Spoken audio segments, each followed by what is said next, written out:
Malcolm Reeves was 38 years old when his wife's family sat him down in a glass conference room and fired him. He'd spent 9 years as their VP of operations, quietly keeping Whitfield Logistics running, while his father-in-law took the credit and his brother-in-law took the meetings. He never asked for recognition, never complained when they treated him like hired help instead of family. That morning, they called it restructuring. His wife Ava couldn't even look at him. Her brother Desmond could barely hide his smile. What none of them knew, what none of them had ever bothered to ask, was who actually controlled the company they thought they were taking from him. Malcolm stood up slowly, pulled out his phone in front of all three of them, and dialed the company's CFO. 6 words. That's all it took. And in that frozen moment, with his wife's family staring at him in confused silence, Malcolm Reeves made a decision that would unravel every single thing they thought they owned. Before we jump into the story, comment where in the world you are watching from and subscribe, because tomorrow's story is one you need to hear. The call came in at 4:47 on a Tuesday afternoon. Malcolm saw it before anyone else did. He always did. A single line item buried deep in the weekly shipping manifest, a routing error that had quietly rerouted 14 refrigerated containers away from the Memphis distribution hub and toward a staging yard in Biloxi that hadn't been operational in 3 years. 14 containers, cold chain cargo, medical supplies mostly, with a smaller load of perishable food product contracted through a city hospital group. If those containers sat in Biloxi overnight, the cargo would spoil. The hospital contract would be breached. The penalty clause alone would cost Whitfield Logistics somewhere north of $200,000, and that was before the lawsuits. Malcolm picked up his phone, pulled up the carrier's dispatch line, and had the reroute confirmed in 11 minutes. He sent one email, internal only, no subject line drama, no CC list designed to make himself look good. Just the updated routing number and the words, corrected, monitor through delivery. Then he went back to his spreadsheet. Down the hall, Douglas Whitfield was wrapping up a late lunch with the hospital group's procurement director. Malcolm could hear him through the glass. That warm, rolling laugh Douglas used when he wanted someone to feel like his oldest friend. "We don't miss details here," Douglas was saying. "That's just not how we operate." Malcolm took a sip of his coffee. It had gone cold an hour ago. He was VP of operations, had been for 6 years. Before that, he'd spent 3 years as a senior logistics analyst, the kind of role that sounded important and paid modestly, and required a specific type of person, someone who didn't mind doing the difficult work while someone else stood at the front of the room. Malcolm didn't mind. Or rather, he had learned not to. He knew every shipping lane the company used. He knew their 3 worst vendors by name and by pattern. He knew which regional managers padded their overtime reports and which ones underreported incidents to protect their numbers. He knew where the contracts had soft language and where they were airtight. He knew, on any given morning, roughly what the company's operational health looked like before Douglas had finished his first cup of coffee. Douglas was the face.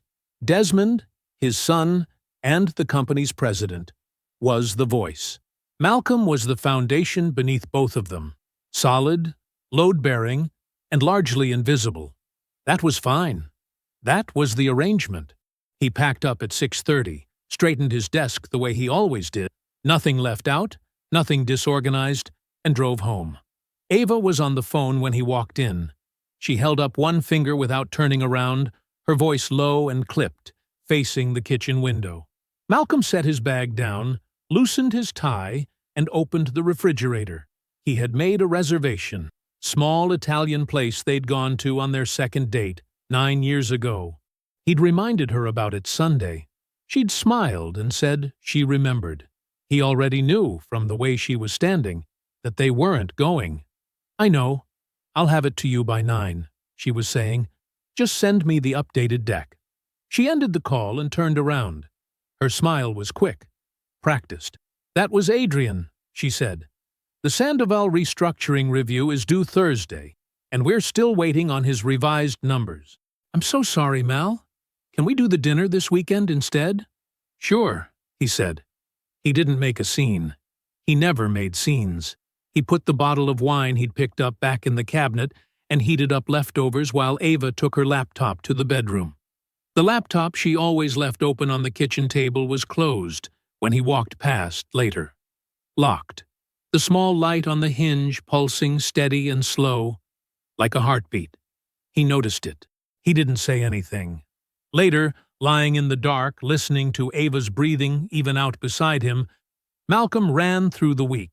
Desmond had cut him off twice in Monday's operations meeting. Not unusual, but the second time had felt different, deliberate, like a door being closed rather than a point being made. Adrian Sandoval had been in that meeting, sitting quietly to Desmond's right, nodding at things he had no business nodding at. Malcolm had watched him the way he watched everything, carefully, without expression. He stared at the ceiling now and let the discomfort sit in him without running from it. Around 1 a.m., he gave up on sleep. He carried his laptop to the kitchen, poured a glass of water, and opened the shared company cloud drive to pull a freight projection file he'd forgotten to finish. The drive loaded. He scanned the folder list. Invoices, vendor contracts, the quarterly ops folders going back 4 years. And then he saw it. A folder he had never seen before. It sat between two others like it had always been there, like it belonged. But it hadn't been there last week. He was certain of that, the way he was certain of most things. Quietly, completely. He set his water glass down. The folder was labeled Transition Plan, Confidential. Malcolm's hand rested on the trackpad. The cursor hovered over the name. He didn't move. Not yet. Malcolm clicked the folder open. There were 11 files inside, neatly named, neatly ordered. The kind of organized structure that told him someone had been working on this for a while. He opened the first one. It was dated 4 months ago. He read for 40 minutes without moving. The plan was clean. That was the first thing he noticed. Not how cruel it was, but how clean. Whoever had assembled this had thought it through carefully. Desmond's fingerprints were all over the structure, but Ava's were on the language. He recognized her voice in it. The smooth, careful phrasing she used in marketing documents. Soft words doing hard work. The plan had 3 stages. Stage 1. Bring in an outside restructuring consultant, Adrian Sandoval, to conduct an operational efficiency review. The review would conclude, after several weeks of meetings Malcolm had sat in on and contributed to, that the VP of Operations role was redundant given the company's new direction. The role wouldn't be eliminated publicly. It would simply be restructured into broader executive function, which meant dissolved, which meant him. Stage 2. Buy out Malcolm's employee share package. He had a small stake, 4%, granted when he took the VP role, a gesture Douglas had made with great warmth at the time. The plan had a number attached to that buyout. Malcolm looked at it for a long moment. It was less than a third of what those shares were actually worth. Stage 3, listed in a separate subfolder labeled Personal Timeline, was the one that made the kitchen feel very quiet. Ava had already retained a divorce attorney. The filing date had been selected carefully, 1 week after his termination date. The logic, laid out in a short, bulleted note he suspected Ava had written herself, was straightforward.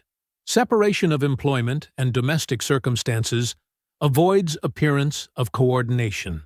Ensures clean asset division prior to any challenge.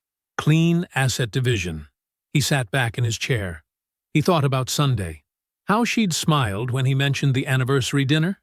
How she'd said, "I remember." He turned to the last file in the folder. It was a message export. Screenshots, organized into a single PDF. Ava and Adrian. The timestamps went back 6 months. He didn't read all of it. He read enough. Malcolm closed the laptop. He sat in the dark kitchen for a long time. He wasn't shaking. That surprised some part of him. Some distant, observing part that was watching himself the way he sometimes watched a crisis at work. Clinically, tracking the shape of it. His hands were flat on the table. His breathing was slow. The house was completely silent except for the low hum of the refrigerator and the occasional shift of the house settling. 9 years. He had given this family 9 years.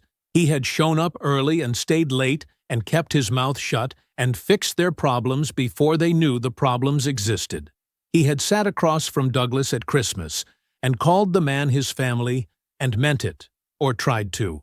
He had watched Desmond take credit for work he didn't do, and smiled anyway, because the marriage mattered, because the peace mattered, because he believed that doing the right thing quietly was still doing the right thing. He thought about that now. He let himself think about it fully, without flinching. Then he let it go. Malcolm Reeves was not a man who lived inside his pain. He was a man who figured out what to do with it. He picked up his phone. He didn't call his attorney. Not yet. He didn't wake Ava. He would never give her the satisfaction of seeing him rattled. He scrolled to a name he didn't call often, but one he trusted completely. One of the few people in his life who knew, really knew, where the ground beneath Whitfield Logistics actually sat. Yvonne Hale answered on the second ring. It was nearly 2 in the morning. Malcolm. Her voice was low but steady. Not surprised, exactly. More like she'd been half expecting this call. "I found it," he said. A short silence. "All of it?" "Enough of it." Another pause. He could hear her thinking on the other end, the quiet, methodical kind of thinking that made Yvonne the best CFO he'd ever worked with. "What do you need from me?" she asked. "Be ready," he said. "Whatever happens tomorrow, whatever they say or do, I need you ready to move." "Move how?" "I'll tell you when it's time," he said. "But it may be fast, and it may need to happen same day. I need to know you're with me." The line was quiet for a moment. "Malcolm?" Yvonne said, and her voice had shifted slightly. Something careful in it, something that had been waiting a long time. "I've been with you. You know that." "I know," he said. "Understood," she said quietly. "I'll be ready." He hung up. The house was dark around him. Still. Ava was asleep down the hall, behind a closed door, in a life she had already decided to end. Malcolm set his phone face down on the table. He sat alone in the quiet, and he did not move for a long time. The email came at 7:42 in the morning. "Malcolm, please join us in the second-floor conference room at 9. Douglas." That was all it said. No subject line. No agenda. No list of attendees. Malcolm read it standing in the kitchen, still dressed from his morning run. He set his phone down on the counter. He poured a cup of coffee. He drank it slowly, watching the light move across the backyard. Ava had already left the house. She'd been gone before he woke up. No note. Her coffee cup was in the sink, rinsed clean, like she'd been careful not to leave a trace of herself behind. Like she was already practicing. Malcolm changed into his best suit. He arrived 8 minutes early. The second-floor conference room had a long oval table and a wall of windows that looked out over the parking lot. It was the room they used for client presentations. The good chairs, the polished credenza, the framed company timeline running along the back wall.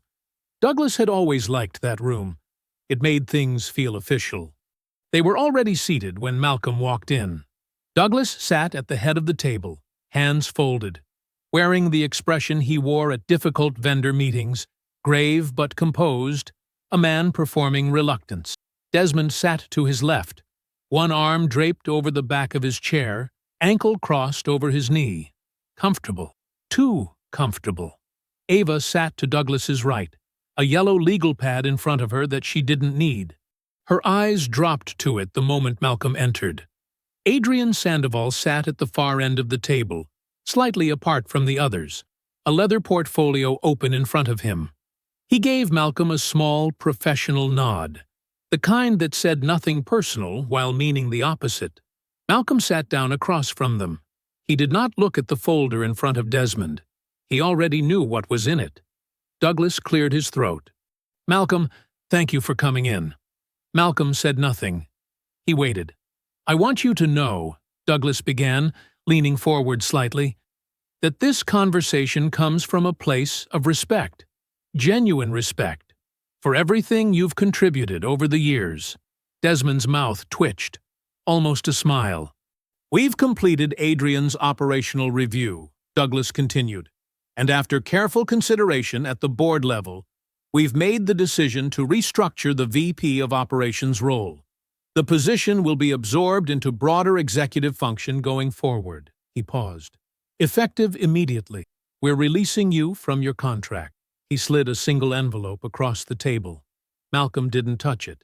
"Your employee share package will be bought out per the terms outlined in your original agreement," Douglas added. "The number is fair. Adrian can walk you through the—" "I think it's clean," Desmond said. He wasn't talking to Malcolm. He was talking to the room, the way he always did when he wanted an audience. "A clean break. Fresh structure. No hard feelings." He finally looked at Malcolm. And there it was, the thing he'd never quite been able to hide. The satisfaction. He was practically glowing with it. Ava still hadn't looked up from her legal pad. Malcolm let the silence sit for a moment. He looked at Douglas. He looked at Desmond. He looked briefly at Ava. And she felt it, because her jaw tightened, but she didn't raise her eyes. Then he looked at Adrian. Adrian held his gaze for exactly 1 second before glancing down at his portfolio. Malcolm nodded slowly. He stood. He buttoned his jacket. He reached into his pocket, pulled out his phone, and dialed a number he didn't need to look up. 1 ring. 2. It answered. He spoke clearly, without raising his voice. "Freeze every account tonight." He hung up. He put the phone back in his pocket. He picked up nothing from the table. He left the envelope where it sat. Then he walked out. The room didn't react immediately. That was the strange part. For a full 3 seconds, no one spoke. No one moved. The silence had a texture to it, something suspended, like the moment between a glass slipping off a counter and hitting the floor. Then Desmond laughed, short and sharp. "That's it? That's his exit?" Douglas was frowning. Who was he calling? "Nobody that matters," Desmond said, but he'd uncrossed his leg and both feet were on the floor now. "That's theatrics. The man just got fired. He wants to feel like he has cards to play." Ava said nothing. She was still looking at the legal pad. Her pen hadn't moved. "It was probably his lawyer," Adrian offered. "Doesn't matter who it was." Desmond waved a hand. "You can't freeze company accounts because you're angry. That's not how any of this works." Douglas was still quiet. His eyes had gone to the window.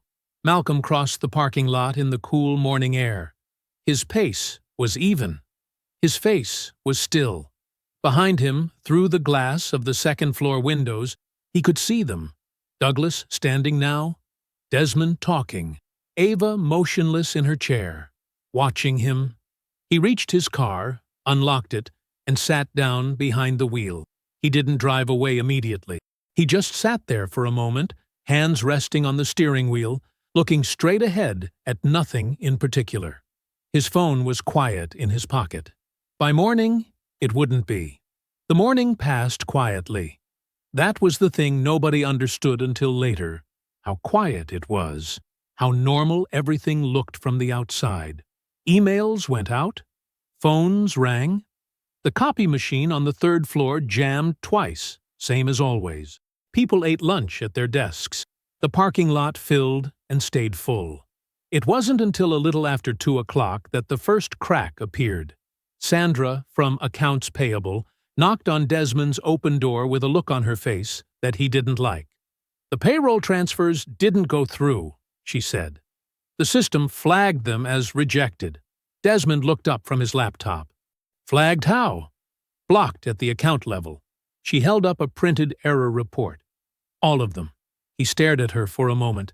Then he said, "Run them again." She'd already tried twice. She didn't say that. She just nodded and left. By 3 o'clock, it was no longer just payroll. A vendor in Memphis called about a freight invoice that had bounced. Then a carrier out of Atlanta. Then the fuel account that serviced their southern fleet came back declined, leaving 2 drivers sitting at a truck stop outside Birmingham with nowhere to go. The company cards, the ones Desmond and 2 regional managers carried, stopped working somewhere between lunch and mid-afternoon. Desmond found out when he tried to pay for a client coffee, and his card was quietly, flatly declined in front of the man he was trying to impress. He came back to the office with a fixed expression and very little to say. He went straight to IT. "Pull Malcolm Reeves's system access," he said. "All of it.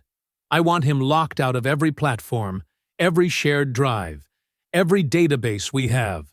Do it now." The IT manager, a careful young man named Curtis, nodded and got to work. Desmond stood over his shoulder.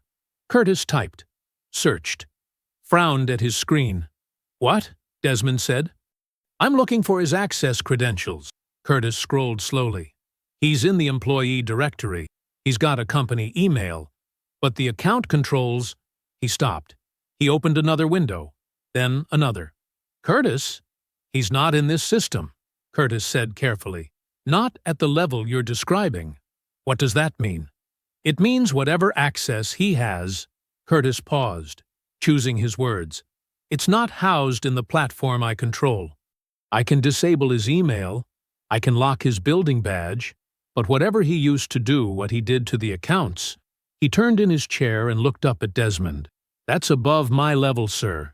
That's above anyone's level here." Desmond said nothing for a long moment. Then he turned and walked out of the room. Douglas called Yvonne at 3:22. It rang 4 times and went to voicemail. He called again at 3:35. Same thing. He sent an email marked urgent. No reply. Desmond tried her direct line from his own office. Voicemail. He tried her cell. It rang once and stopped. Not declined. Just quiet. Like the call had been seen and set aside. She wasn't out sick. Her car was in the parking lot. Her office light was on. She just wasn't answering. Word moved through the building the way it always does. Not announced, just felt. A tension in the hallways. Conversations that stopped when certain people walked by. The accounts payable team huddled near the printer, speaking quietly. 2 of the regional coordinators stood by the elevator bank, and when Douglas passed them, they straightened and looked away too fast. His phone buzzed in his hand. A client in Charlotte. He let it go. It buzzed again. A carrier rep out of Nashville. He stared at the name on the screen, then put the phone in his pocket. He stopped in the middle of the hallway. Around him, the office kept moving. Keyboards clicking, phones ringing, a cart of mail being wheeled past. All of it ordinary, all of it quietly falling apart underneath. He thought about Malcolm's face in that conference room. The stillness of it. The way he'd stood and buttoned his jacket like a man finishing a meeting. Not losing one. The way he'd made that call without looking around for a reaction. Freeze every account tonight. Douglas had spent 3 hours telling himself it was nothing. A bluff. The tantrum of a bitter man on his way out the door. But his payroll hadn't run. His vendors weren't being paid. His CFO, a woman who had never once in 11 years failed to return his call before the second ring, was sitting 30 feet away and wouldn't pick up the phone. He turned and walked back toward his office with the deliberate calm of a man trying not to look panicked in front of his own staff. He pulled the door shut behind him. He called his head of finance, then his deputy controller, then Sandra from accounts payable. "I want every account," he said, when they were all seated across from him. His voice was level, but his hands were flat on the desk the way they got when he was trying to hold something down. Every frozen line, every blocked transfer, every declined payment. I want a full picture before anyone leaves this building tonight." He looked at each of them in turn. "And someone find out who gave the order to do this." The finance team worked until almost 9. Douglas sat at the head of the small conference table adjacent to his office. Jacket off, sleeves rolled to the elbows, a cold cup of coffee at his elbow that nobody had thought to replace. Sandra spread printed reports across the table in neat rows. The deputy controller, a quiet man named Harold, worked through the account ledgers on his laptop without looking up. The head of finance, Renee, cross-referenced vendor invoices against payment logs, flagging discrepancies in red pen. The overhead lights were too bright. The building had gone mostly silent around them. The cleaning crew had come and gone, and the parking lot outside the window had emptied out to almost nothing. Douglas read every page they handed him. Most of it made sense. Painful, humiliating sense. But sense. The freeze was clean and total. Every operating account, every payroll line, every vendor payment queue, locked tight at a level that nobody in this building could touch. Whoever had done it knew exactly what they were doing. The accounts weren't corrupted or scrambled. They were simply still, like a river with a dam dropped across it. He was reading through a flagged transfer log when something caught his eye. It wasn't dramatic. It was just a number in a column that didn't match the one beside it. A client retainer payment, a monthly figure from one of their longest-standing accounts, had been received by the company in full. But when he traced it forward through the ledger, only part of it had reached the general operating fund. The rest had been routed somewhere else. A different account number. One he didn't recognize. He looked at it for a moment. Then he said quietly, "Harold, pull this account." Harold leaned over, looked at the number, and typed. He waited. His face changed just slightly. A small tightening around the eyes that Douglas had learned over the years meant the man was uncomfortable with what he was seeing. "What is it?" Douglas asked. Harold turned the laptop slowly to face him. It wasn't a vendor. It wasn't a subsidiary or an approved partner account. It was a private holding account registered to an LLC called Crestline Advisory Group. Douglas had never heard of it. He looked at the routing history. The transfers went back 16 months. Small enough amounts, at first, that they would have blended into normal operating variance. Then larger, more frequent. Always timed after major client retainer payments came in. Always before the quarterly reconciliation period. Always routed before the general ledger balance was finalized. Douglas sat back in his chair. 16 months. Regular. Deliberate. "Cross-reference this account number against all incoming retainer payments," he said. His voice came out flatter than he intended. Harold did. By the time they finished, the number on the table in front of Douglas was not a small one. He sent Sandra and Harold home just after 9:30. Told them they'd done good work. Told them to say nothing about the retainer discrepancy until he had a chance to verify it through proper channels. They nodded, gathered their things, and left without asking questions, which told him they probably understood more than they let on. He sat alone with the printed ledger sheets and a legal pad for a long time. Then he got up and walked down the hall. Desmond's office light was still on. Douglas knocked once and opened the door. Desmond was at his desk with his phone in his hand, jacket still on, looking like a man waiting for news that wasn't coming. He looked up. Something moved across his face, quick and small, there and gone, before his expression settled back into its usual ease. "Dad, I was just about to head out." Douglas set the printed ledger sheet on the desk in front of him. He said nothing. He just watched his son's face. Desmond looked down at the paper. A beat too long. Then he leaned back and let out a slow breath that was almost, but not quite, casual. "Those are temporary reallocations," Desmond said. "It's a cash flow management strategy.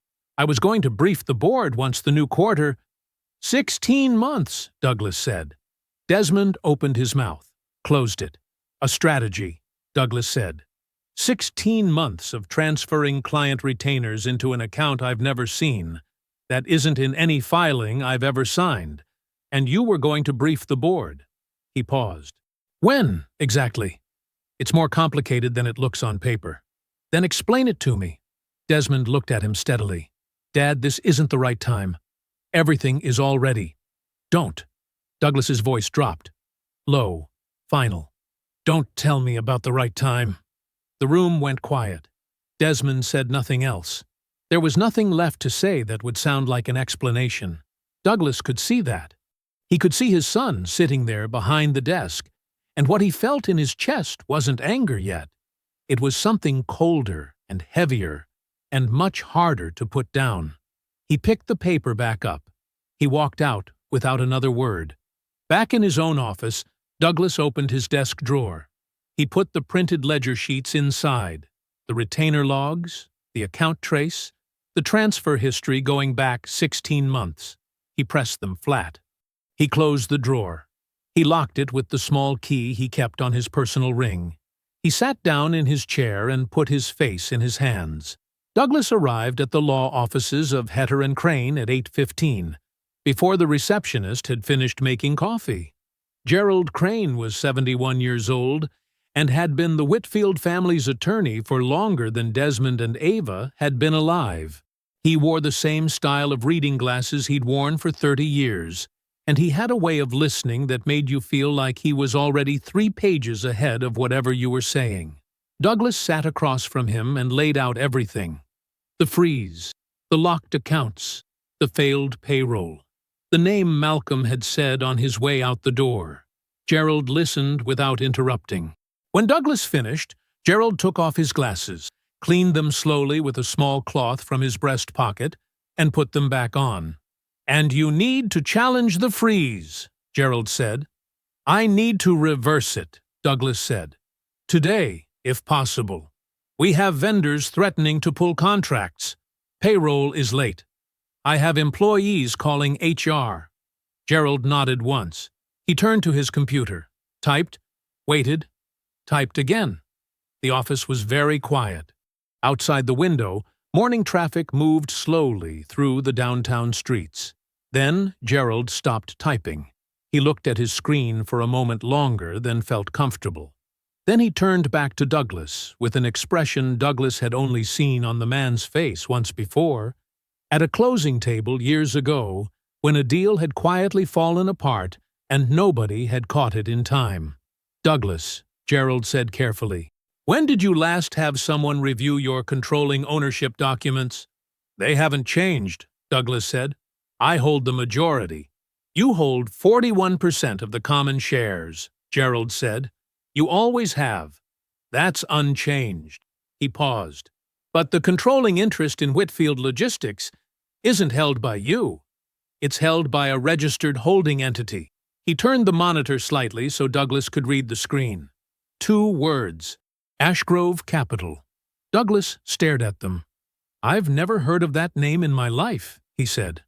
"It's been the majority holding entity for 6 years," Gerald said. 53% of the company. Every controlling document, the operating agreement, the shareholder structure, the account authorization hierarchy, all of it runs through Ashgrove Capital. The room felt very still. 6 years, Douglas said. 6 years. Who registered it? Gerald looked at him steadily. "I don't have that answer for you yet. But I can tell you this.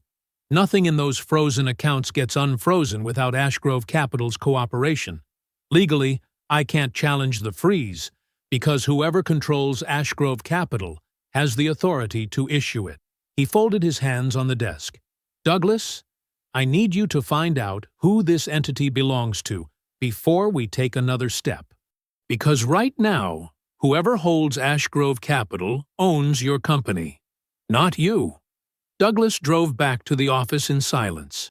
Ava rang Malcolm's doorbell at 2:15. She'd driven past the house twice before she actually stopped. She'd told herself she wasn't nervous.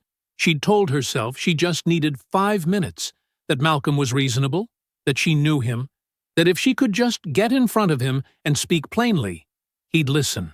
She was still telling herself that when he opened the door. He looked rested. That was the first thing that hit her. He was wearing a plain gray shirt and dark pants, and he looked like a man who had slept well, which she had not. "Ava," he said. Not surprised, not cold, just her name, like a period at the end of a sentence. "Can I come in?" she asked. He considered her for a moment, then stepped back and held the door. She walked into the front hallway. He didn't invite her further into the house. He stood with his arms loose at his sides and waited. She'd rehearsed this. She started with the part that felt most true, because she thought it would land first. "I still love you," she said. "I need you to know that. Whatever happened, whatever you think you know, I still love you, Malcolm." He looked at her. He didn't say anything. She pressed forward. "The firing, that was Desmond. That was his plan. I went along with it because he pushed me into a corner, and I made a terrible mistake, and I know that." Her voice cracked, just slightly. Real enough. "But this freeze is destroying the company. People aren't getting paid. Clients are pulling out. If this keeps going, there won't be anything left for anyone." "I know," Malcolm said. "Then unfreeze it," she said. "Please. Whatever you want me to say to the board, I'll say it. Whatever terms you need, we can talk about that. We don't need to talk about the accounts," he said. She shifted her approach, leaned slightly toward him. "Malcolm, we've been together for 9 years. 9 years. I'm asking you to remember what we built together and give us a chance to— The marriage is done, Ava." 4 words, quiet, certain. No anger in them at all. "You don't mean that." "I do." She stared at him. The composure on his face wasn't cruelty. That was the thing that made it so hard to push against. It was just absolute. Like a door that had already been locked from the inside. No handle left on her side. "So that's it," she said. Her voice shifted. The softness went out of it. "You're just going to blow everything up. Hurt everybody. Because your feelings are hurt. You should go," he said. "I deserve an explanation." "You have one," he said simply. "You just don't like it." She opened her mouth, closed it. She turned and walked back through the front door, down the 2 porch steps, to her car. Her hands were shaking by the time she reached the door handle. She didn't look back. Behind her, she heard the front door close, soft, unhurried, like she'd never been there at all. Malcolm's phone rang at 7:43. He was at the kitchen table with a cup of coffee and a manila folder of documents he'd already read twice. He knew the number. He picked up on the second ring. "It's Carter," his attorney said. "I've got the timeline pulled together. You're going to want to hear this." Malcolm set down the coffee. "Go ahead." Warren Carter had been Malcolm's personal attorney for 11 years. He was sharp, methodical, and almost impossible to rattle. Right now, his voice had a particular quality to it. The careful flatness of a man delivering information he found genuinely troubling. "Ava filed the initial divorce petition 14 months ago," Carter said. "Not recently. 14 months. She filed it quietly, through a solo practitioner in Riverside County, and parked it. Incomplete on purpose, just enough to establish a filing date."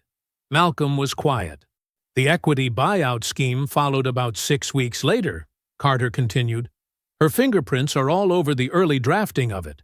The language around valuing your employee shares at the minimum threshold, that specific language, appears in documents she authored."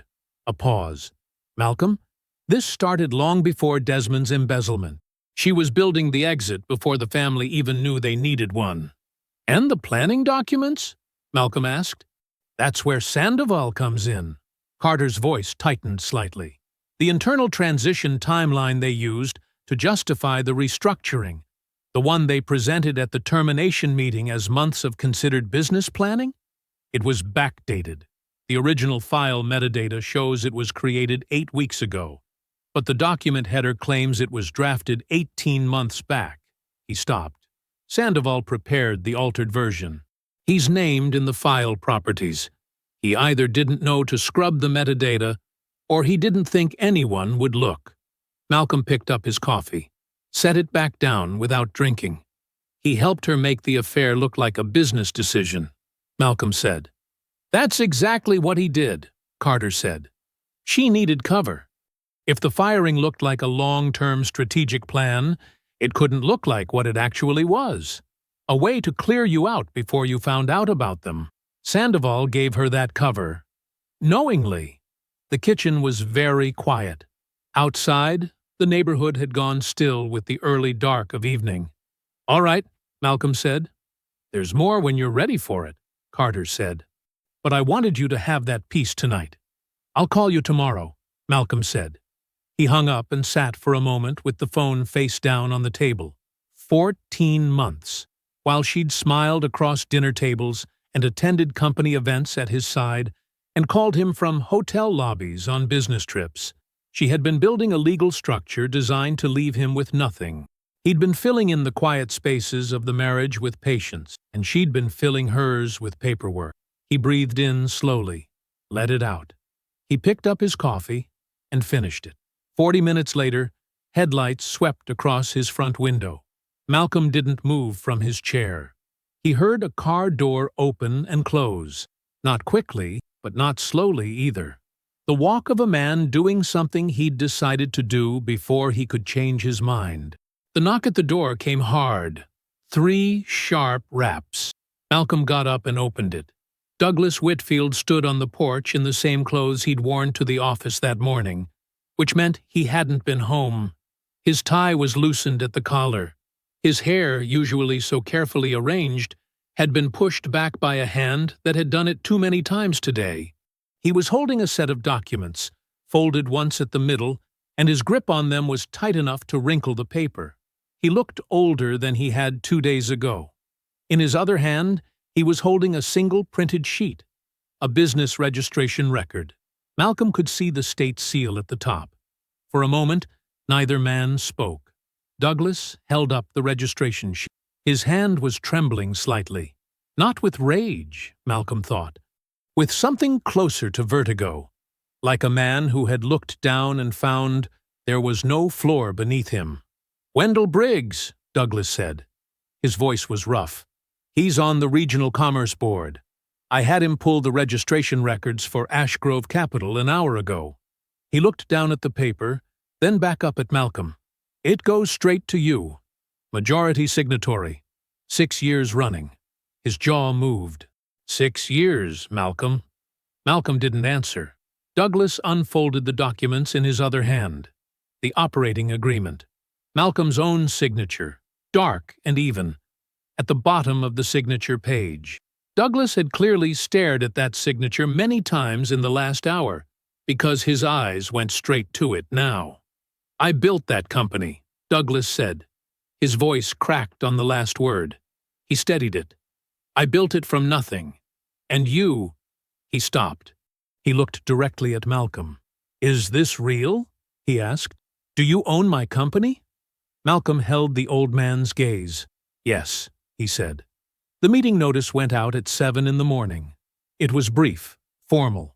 It came from the office of Ashgrove Capital, majority shareholder of Whitfield Logistics Group, requesting an emergency session of the full board of directors at 10 o'clock sharp. Every board member received it by email and by phone. The subject line read simply, Shareholder Meeting, Mandatory Attendance. By 7:15, Malcolm's phone had already received 4 missed calls from Desmond. He didn't return them. He arrived at the building at 9:55. The lobby was quieter than usual. The receptionist looked up when he walked in, then looked away quickly, unsure how to read the room she'd been sitting in all morning. Yvonne was already upstairs. She'd been there since 8. Malcolm took the elevator up without stopping to speak to anyone, his briefcase in one hand, a second folder tucked under his arm. The conference room on the 4th floor had a long oval table, 12 chairs, and a wall of windows that looked out over the loading yard below. Malcolm had sat in this room hundreds of times, usually in a chair near the end of the table, close enough to contribute, far enough to be overlooked. Today, He sat at the head of it. He set the folders down, opened his briefcase, lined up the documents in the order he intended to use them. The board members filed in at 5 minutes to 10. 3 of them. Wendell Briggs, the Commerce Board contact Douglas had used the night before. A woman named Celeste Moran, who had been on the board for 8 years and had always treated Malcolm with polite indifference. And a man named Roy Tatum, the board's outside legal advisor, who took one look at who was sitting at the head of the table and pulled out a notepad without a word. Douglas came in next. He didn't sit immediately. He looked at Malcolm for a moment, then pulled out the chair nearest the windows and lowered himself into it like a man whose legs weren't fully sure about the decision. Ava came in after her father. She stopped when she saw Malcolm at the head of the table. Her eyes moved to the folders in front of him, then back to his face. She sat down 2 chairs away from Douglas and folded her hands on the table in front of her, very still, the way a person goes still when they're trying not to look like they're afraid. Desmond was the last one through the door. He walked in fast, already talking. "This is a stunt," he said. "Whatever he told you, whatever documents he's put together overnight." "Sit down, Desmond," Roy Tatum said, without looking up from his notepad. Desmond looked at Tatum, then at the board members, then at his father, who didn't say anything at all. He pulled out a chair and sat, but he sat forward, elbows on the table, jaw tight. Malcolm waited until the room was fully quiet. Then he began. He didn't raise his voice. He didn't need to. He laid it out in order, the way he always laid things out. Clean, documented, without unnecessary words. First, Ash Grove Capital. He passed around the registration documents, the operating agreement, 6 years of quietly filed ownership records. He explained, without any drama, that Whitfield Logistics had been 42 days from defaulting on its primary credit line in the spring 6 years ago, a fact Douglas had not shared with the board, and a fact Desmond had actively concealed from outside investors to protect the company's valuation. Malcolm had stepped in through Ash Grove, purchasing controlling interest and restructuring the debt privately. He had asked for nothing in return. He had told no one except Yvonne, who needed to know in order to manage the accounts properly. "I kept it hidden," Malcolm said, "because Douglas had built this company for 30 years, and I wasn't going to take that from him over a bad quarter." He paused. "I also kept it hidden because I was married into this family. I thought that meant something." The room was very quiet. Celeste Moran was writing. Roy Tatum had stopped pretending to look at his notepad and was watching Malcolm directly. Douglas was looking at the table in front of him. Second, the embezzlement. Malcolm opened the second folder and passed around the audit records Yvonne had compiled. The shell account. The routing numbers. 14 months of diverted client retainer payments, traced in clean rows to an account registered to a numbered LLC that, when traced one step further, sat under Desmond's signature.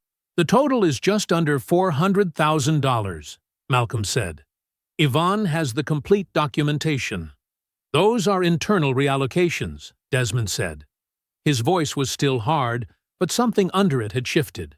"That money was earmarked for a growth initiative that—" "There is no growth initiative, Desmond," Yvonne said from her seat beside Malcolm. Her voice was calm and flat as a stone. "There is no paperwork, no board approval, and no disclosure. What there is your signature on an account that the company has never heard of." Desmond looked at his father. Douglas did not look back. Third, the transition plan. Malcolm placed the original file metadata report on the table alongside the backdated document Sandoval had prepared. He walked through it simply. The creation date, the altered header, the name embedded in the file properties. "The termination meeting I attended yesterday," Malcolm said, "was presented to me as the result of 18 months of considered business planning. The document used to justify it was created 8 weeks ago. It was backdated by Adrian Sandoval at Ava's request to make a personal decision look like a professional one. Ava's hands, still folded on the table, pressed together slightly harder.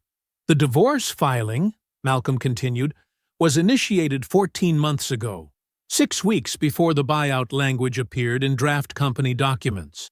The two were always connected. He said it without anger. Just the facts, in order, with the paper to back each one. "I'm not asking the board to take my word for any of this," Malcolm said. "Everything I've described is documented. Yvonne can speak to the financial records.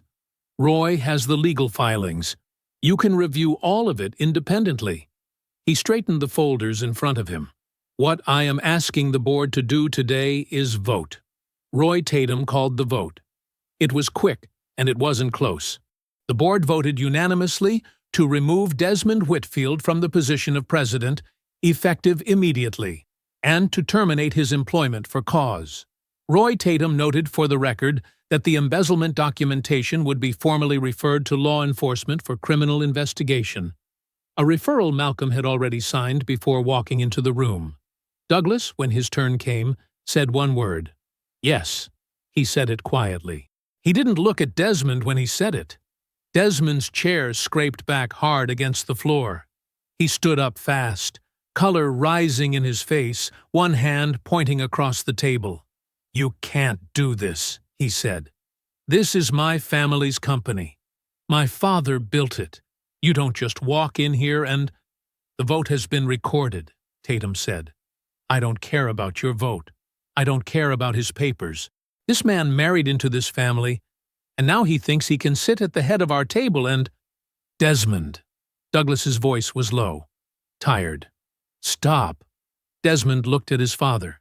Something moved across his face. Shock first, then something uglier. He looked around the room as if expecting someone to stand up with him. Nobody moved. 2 members of building security appeared in the doorway. Malcolm had arranged that, too, quietly, the night before.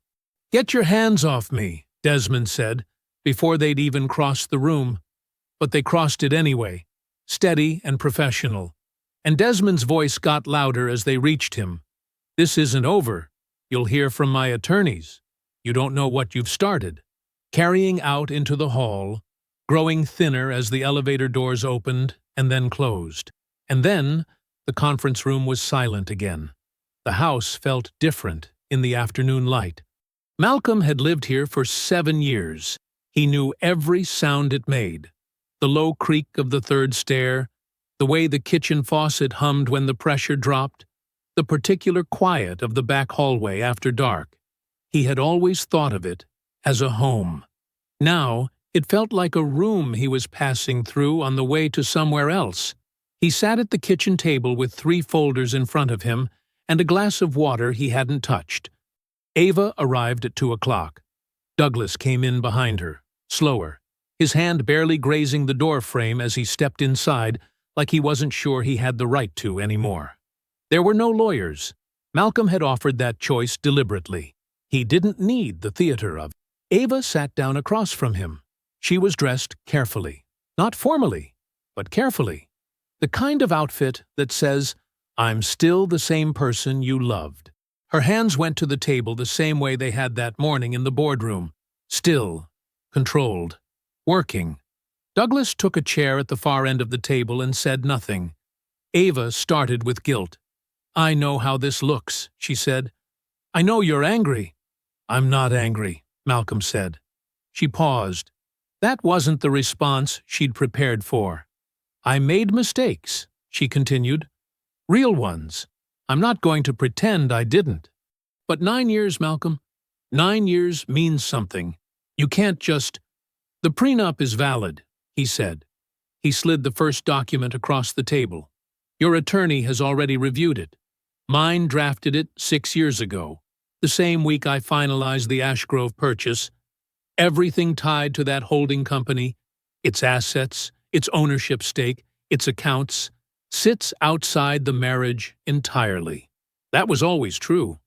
You just didn't know to look for it." Ava looked down at the document. Her jaw shifted. She tried nostalgia next. "Do you remember our first apartment?" she said, softer now. That terrible place on Mercer Street with the broken radiator? We used to sleep in our coats in January. A small, careful smile. We were happy then. Before all of this. Malcolm looked at her for a moment. Not coldly. Not warmly, either. Just clearly. That was a long time ago, he said. It doesn't have to be gone. Ava. He said her name once, quietly. I found the folder. I read the texts. I know when the filing was initiated, and I know what Adrian helped you change. He paused. There is no version of this conversation where I don't know those things. The smile faded. She moved to threats. He'd expected that, too. I'll contest it, she said, her voice cooling fast, the warmth dropping away like a coat she'd decided wasn't working. The prenup, the ownership structure, all of it. I'll tie it up for 2 years. You'll spend more fighting me than it's worth. You can try, Malcolm said. He said it without heat, the way you'd confirm a fact about the weather. Roy Tatum has already reviewed the filings. Your own attorney told you the same thing this morning, or you wouldn't have come here without her. He slid the second document across. You'll receive what the prenup provides. The house goes to market. No executive role, no equity, nothing from Ashgrove. He folded his hands on the table. That's the offer. It doesn't change. Ava stared at the paper. The kitchen was very quiet. Outside, a truck moved somewhere down the street, and the sound faded. She picked up the document, read it, or pretended to, then set it down again. When she looked up, whatever she had come in here planning to be was gone. What was left was just tired. Just a woman sitting at a kitchen table, understanding that the thing she had thought was her backup plan had turned out to be no plan at all. She didn't say anything else. Douglas cleared his throat. He had sat at the far end of the table for the last 20 minutes without speaking, his hands flat against the wood, his eyes moving between his daughter and his son-in-law with the slow, pained attention of a man watching something he couldn't stop and was only now understanding he had helped start. He stood up, not straight. He was a man carrying weight that hadn't been there a week ago. He looked at Malcolm. I didn't know about the plan, he said. The folder, the filing, what Ava and Desmond had arranged. I want you to know I didn't know. Malcolm said nothing. He let the man speak. But that's not... Douglas stopped, started again. That's not what I want to say. He pressed his lips together for a moment. I watched you work in that company for 9 years. I watched you fix things I didn't even know were broken. I took credit for things that were yours. And when you saved us... His voice thinned. I didn't know. But I should have looked. I should have asked. He exhaled. I'm sorry for that. For all of it. For never seeing what you actually did for this family. Malcolm held the man's gaze. He nodded once, slowly. I hear you, he said. It wasn't forgiveness, but it was enough. Ava picked up her bag and walked out of the kitchen without looking back. Her footsteps moved through the hall, and then the front door opened and closed. Douglas looked at Malcolm for one more moment. Then he crossed the room, extended his hand, and Malcolm took it. The charges against Desmond Whitfield were filed on a Tuesday morning. Malcolm wasn't there when it happened. He didn't need to be. He heard about it the same way most people did. A short article in the local business journal. 3 paragraphs, buried below a piece about a new hotel development downtown. Former Whitfield Logistics president faces embezzlement charges. The article used words like alleged and under investigation. It didn't need to say more. In a city where your name is your currency, the word alleged is enough to empty a room. Desmond's membership at the Hargrove Club was quietly suspended within the week. 2 board seats he held at local nonprofits went to other names by the following month. His wife filed for separation before the criminal case even reached a preliminary hearing. Malcolm heard that from Yvonne, who heard it from the company's outside counsel, who said it with the flat neutrality of someone who had stopped being surprised by anything. Desmond had built his whole life on the appearance of being the most important man in the room. Now the rooms were just empty. Adrian Sandoval's fall was quieter but no less complete. His firm let him go before Malcolm's civil suit was even formally served. They didn't need to wait. Once the falsified planning documents surfaced during discovery, timestamps altered, signatures mismatched, internal memos backdated by 6 weeks, the firm had everything it needed to cut him loose and issue a statement about upholding the highest standards of professional integrity. Adrian was gone from their website by that afternoon. The civil suit proceeded without drama. No courtroom showdown. No confrontation in a hallway. Just documents, depositions, and a settlement figure that made a significant dent in whatever Adrian had saved. His name now appeared in legal databases attached to terms like tortious interference and fraudulent misrepresentation. In the consulting world, that kind of thing follows you. His relationship with Ava had already been dying by then. Without the excitement of the secret, without the shared project of removing Malcolm, there wasn't much left. Two people who had bonded over getting away with something tend to fall apart once there's nothing left to get away with. Ava stopped returning his calls sometime in October. He stopped making them by November. Ava moved to Portland in the early spring. She didn't announce it. Malcolm found out through a mutual acquaintance, someone who mentioned it in passing, the way people mention things they assume you already know. "Oh, I heard Ava relocated." As if it were just a lifestyle choice, as if it were simple. She had left her marketing role at the company 2 weeks after the boardroom meeting. Technically a resignation, though everyone understood the shape of it. Her name was gone from the company's website within the day. The industry connections she had built over 9 years grew quiet fast, people in business talk. And when the story got out, the affair, the falsified documents, the coordinated plan to push out her own husband, the invitations stopped coming. The Whitfield family gatherings that fall were smaller and subdued. Patricia hosted Thanksgiving at the house on Birchwood Lane, the same as every year, but the table had fewer people around it and more empty chairs than anyone commented on out loud. Douglas and Patricia were there, a few cousins, no Desmond, no Ava. Malcolm was not there either. He had somewhere better to be. Yvonne Hale became president of Whitfield Logistics on the first day of the new year. She walked into the role the same way she did everything, without ceremony, without a speech, without making anyone feel like they needed to adjust. She just started doing the work. Within 3 months, vendor relationships were stronger than they had been in years. Within 6, the company had signed 2 new regional contracts that Desmond had let stall for months during the chaos of the prior year. Douglas remained involved in a limited way. A reduced role, mostly ceremonial, attending client dinners, representing the founding history of the company when that history was useful. He did it without complaint. He had learned something in that kitchen, standing at the end of the table with papers shaking in his hands, and whatever it was had made him smaller in the ways that needed shrinking and steadier in the ways that mattered. Patricia stayed close to Douglas and said little. That, at least, had not changed. A year after the boardroom meeting, Malcolm took fewer daily calls.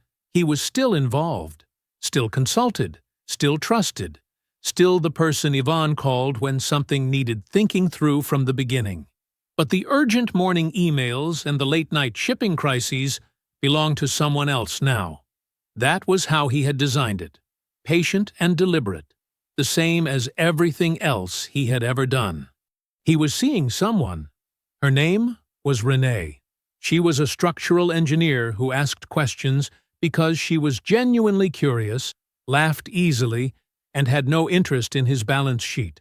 She did not know what Ashgrove Capital was worth, and he had not yet felt the need to tell her. On a Thursday evening in late April, Malcolm rode the elevator to the rooftop of the Whitfield Logistics headquarters building. The city spread out below him in all directions. The sun was going down behind the west side, painting the glass towers in shades of amber and copper, and the air was cool and clean. He stood at the railing with his hands in his pockets and looked out at all of it. He had never raised his voice once. He had never needed to. I hope you enjoyed that one. Be sure to like the video and subscribe so you don't miss the next story. I've picked out 2 more for you that I think you'll really like.